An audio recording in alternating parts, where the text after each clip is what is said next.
Much like Hugh Jackman's Wolverine, the world also has Wesley Snipes' Blade, the most famous vampire killer and the one to call when something supernatural is at stake, a connection which will also determine the MCU reboot that will be released in the near future, with Mahershala Ali in the role of the titular character in his first standalone movie within the wider MCU. We've been waiting for a Blade movie for so long, ever since the news came of it being put in development back in 2019. The year when we also got the news of Mahershala Ali being confirmed for the role, and let's be honest, Marvel definitely picked the right actor for the role, not only because of his looks, but also because of how Ali has behaved in the roles in the past, both movies and TV shows as well.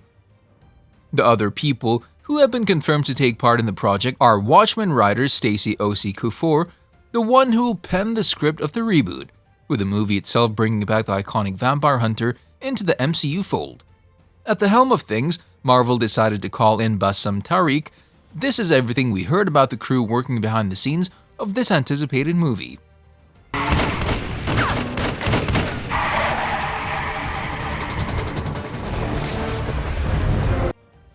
The original Blade trilogy starring Wesley Snipes was a massive success and one of the most popular franchises at the time, with the movie itself to some extent defining the superhero genre we have today. Thus, all eyes are going to be on this new reboot, which we think will be worth watching. And even though it's still too early to tell as to what we'll be looking for when it comes to the movie, the character itself has already made its debut in the form of Ali's voice talking to Dan Whitman's Black Knight in the post-credit scene of the Eternals movie, which the two characters already being the ones who have had their fair share of connection in the Marvel Comics, with the third spot of the group belonging to yet another newcomer to the MCU, Moon Knight. And before we move forward with the movie and how the events and the debut of the character will impact the future of the MCU, let us take you through some of the few details we have about the movie, ones that have already been set in stone, and without further ado, let's dive right in.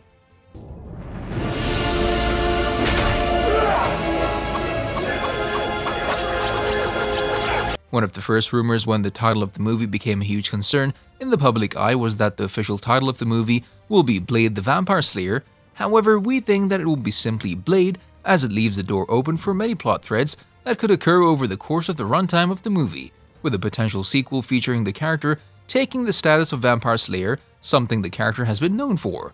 One of the strangest things about the project is that outside of Mahershala Ali's casting, no other confirmations have been shared with the public, with more certainly coming our way as soon as the movie starts filming, presumably in July 2022. As with all the other Marvel movies, one of the biggest questions that everyone wants to know the answer to is probably which character we might get to see in the movie, and just like that, there's a character that comes to our mind first. The list includes the likes of Benedict Cumberbatch's Doctor Strange, the most obvious choice because he has also been part of the Midnight Suns team in the Marvel Comics together with Moon Knight, Blade, Black Knight, and the other most notable character, which we would expect to show up in the movie, Ghost Rider. As for the actual plot of the movie, we're gonna be blunt with you. Anything is a possibility. However, our educated guess goes to the movie serving as some kind of an origin story, which would be the best option for the movie, seeing how the movie itself will be the debut of the character,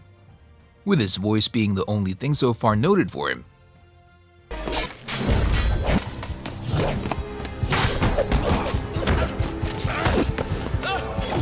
In any case, the other big thing about the reboot is that the movie doesn't have to be too concerned about sticking to the comics canon simply because of Snipes' past endeavors with the character, and even though more than 17 years have passed since the third movie came out, we're more than certain that this movie will pull some bits and pieces from the past Blade trilogy, something director Bassam Tariq also touched upon. Even now in today's world, more than a year before the movie even releases, we can see the marketing differences between then and now when it comes to the superhero genre, and especially the movie at hand, Blade. Back in the day, Blade was told very little on its comic book origins, all the way to a point where an individual could easily have bought a ticket without knowing that Blade, the sunglasses-wearing vampire hunter, was a Marvel character.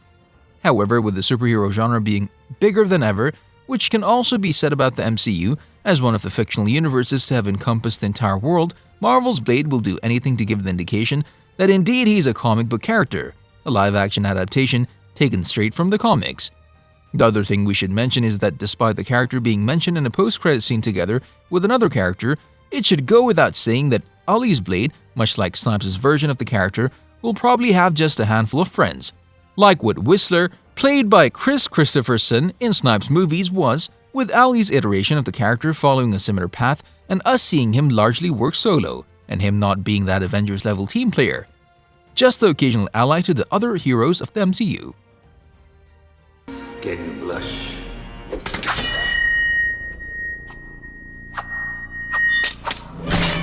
On the other hand, despite all the differences in marketing and time in which this Marvel reboot will release, we're more than certain that Blade will not fully be able to shed the influence of Snipes' Blade movies, which is not a bad thing, because thinking of just how iconic the franchise was, Marvel could only go forward with this notion of adapting a thing or two from the past franchise into this one. Did you know that it was the live-action success of the character Blade that made the story of the character in the comics be updated in order to be in sync with the film and not the other way around? Yeah, not something we see quite often, right? Hence, Marvel's reboot will doubtlessly retain Blade's story so far, being half vampire with immunity to vampire weaknesses and all that kind of stuff, and it doesn't stop there. The Blade franchise back in the day was also an early example of an R-rated comic book movie becoming a major box office hit.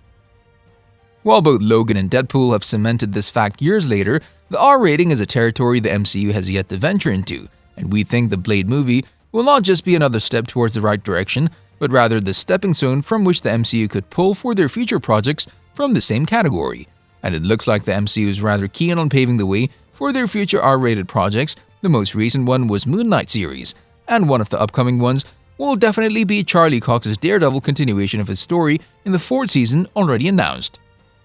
So you can see, when everything is said and done, the Blade movie will not present itself as just another addition to the MCU, but will also bring a lot of new interesting things for the wider MCU, which goes to show just how significant the Blade character will be in the future, while the project has been praised so much over the last couple of years.